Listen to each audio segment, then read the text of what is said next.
Ma'am, kamustahin ko lang po yung pag-aaral ni na Ninita at ni Mylene. Okay naman sila Mylene at katatapos lang nung kanilang periodical test last week. At okay naman yung mga resulta. Yung mga test ni Mylene wala namang bumagsak. At okay naman yung performance nilang dalawa sa school. Compare natin doon sa una nilang dating dito, syempre. Nag-adjust pa yung mga bata. At si Ninita naman, so nakikisabay naman din siya sa mga ginagawa din ni Mylene. Although, medyo alam nga natin si Ninita na late yung development niya. So, kailangan pa rin talaga ni Ninita yung guidance natin. At salamat nga din pala sa mga teacher ni Ninita, sa amin din mabait na principal at sa kanilang suporta para maisaayos ang bata. So si Mylene kasi medyo na-adapt na niya yung yung environment dito, marunong siyang makisalamuha. Ganon din sa mga kaklase nila, no, marunong silang makisama. At pagdating sa performance task, nagagawa naman ni Mylene. No, wag nating wag nating i-compare talaga yung nagagawa ni Mylene kasi syempre nga, so kailangan talaga ng iba yung pang guidance ni Ninita. At pasasaan din po ba at si Ninita naman ay makaka-adjust din. Huwag nating hahanapan yung bata na ganun kaagad. So maganda naman ang resulta at performance task at sila ay isinasama natin sa mga activities sa school. Katulad niyan, nagko-choir sila. Tapos pag may mga event or contest, katulad ni Mylene, napapasama siya sa itong nakaraan ding week, napasama siya sa Festival of Talent, no? Pinili siya ng kanilang TLE teacher na mag-skirting. So buong Muntinlupa naglaban-laban at ayan, at nagpapasalamat nga din ako at si Mylene ay napili din sa activities na yan sa Festival of Talent at yung bata ay na-expose sa mga ganitong activities. Ayan. Thank you sa mga teachers na walang sawang nagtsatsaga at sumusuporta, no, kay na Mylene at kay Ninita. Okay po ma'am, maraming salamat po.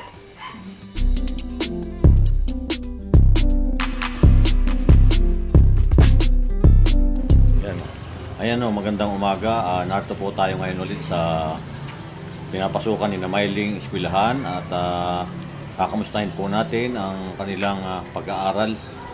At ngayong araw pong ito ay sabi ni Teacher Nida ay si Mylene ay kasali sa gaganaping Festival of Talent dito sa Muntinlupa. Ganun po rin si Ninita na kasali rin po sa choir kasama din ni Mylene.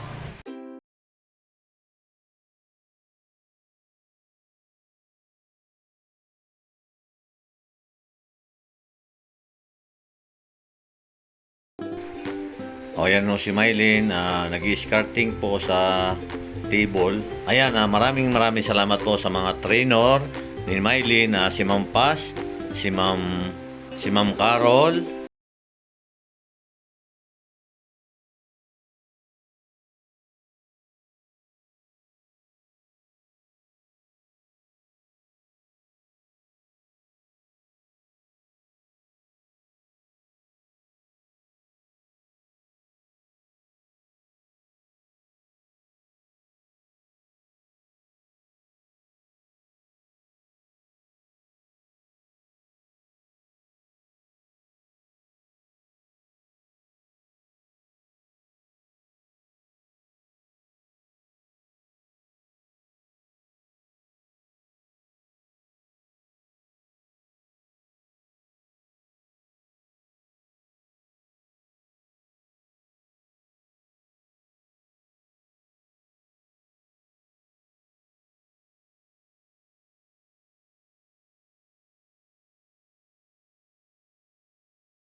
magsimula. Patayin mo na yung ilaw doon sa taas.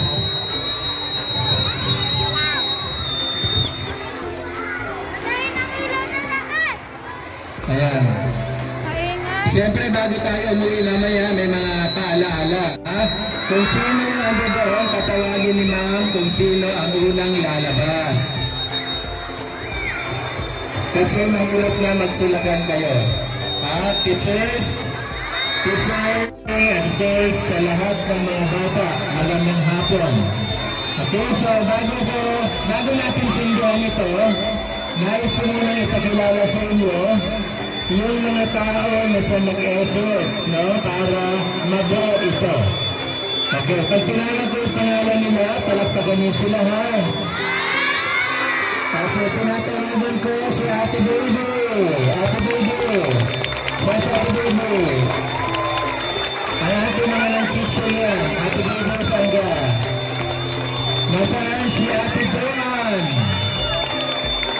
Ate Joan, saan ka? Ano ka dito? Yan, Ate Odette. Ate Army.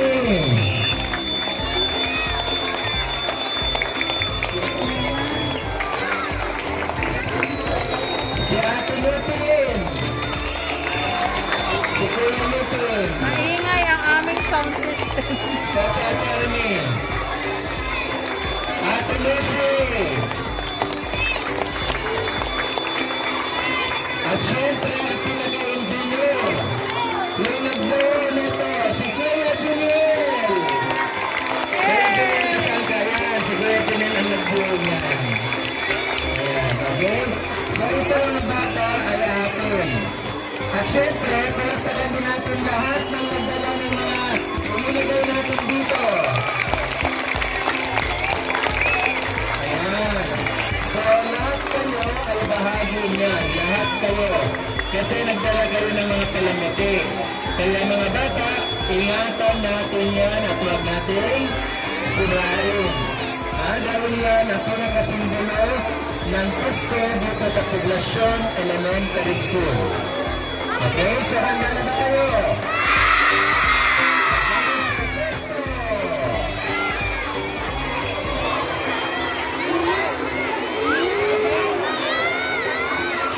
Bibilang si Manelay. Yan. Okay, sa mga parents po, maraming salamat po sa inyo, sa inyo pong matyagang paghihintay. Saglit lang po ito, mga parents. Isang beses lang po ito sa isang taon at ang ating mga anak ay tuwang-tuwa po sila. First time po nila ito na-experience sa school nila. So, pasensya na po kayo sa pag-inyong paghihintay. Mga bata, magka-countdown tayo ha, from 5 down to 1. Pagkatapos ng 1, sabay-sabay natin isisigaw ang Merry Christmas. Naiintindihan po? Okay, ready na?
ng premyo. Pero, kailangan makinig muna. Matahimik para may premyo. Pag may nakasagot, yun ang ating bibigyan ng premyo. Makinig muna, ha? Okay, makinig. Una-una, magpasalamat tayo sa Panginoon kasi naging bahagi tayo ng isang magandang aktibidades na nangyari sa ating buhay. Magpasalamat tayo sa ating mga magulang kasi pinayagan tayo mag-participate sa ganitong okasyon. Magpasalamat tayo sa mga magulang at sa lahat ng mga tao nasa likod nito, lalong-lalo na kay Sir Felix, ang ating principal.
Elementary School at ganun po rin sa mga teacher at lalo na po kay Sir Felix na very supportive na principal.